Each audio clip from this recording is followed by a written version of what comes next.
Ben adım Gürkan Grand Turismo'yuz. Yanımda İsmail abim var. Hoş geldin İsmail abi. Hoş bulduk. Şimdi arkadaşlar sizinle bir serbest dolaşma yapacağız. İsmail abi hadi düşelim yola. Takip et beni.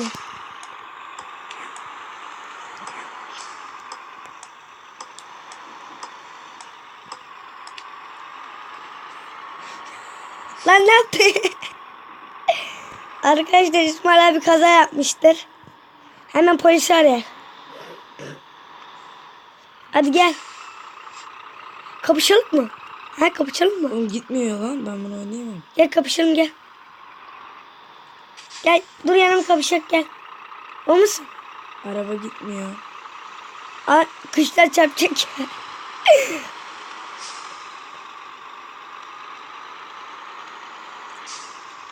Şimdi Oğlum, geçeceğim arkadaşlar. Lan çarpacaksın arabayı bozacaksın.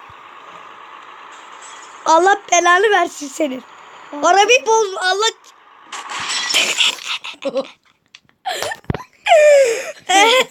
Evet arkadaşlar. arabam yan yattı. Arabayı bozdu. Ben de ona vurduğum için. Arkadaşlar biz bir daha ayarlayıp geliyoruz.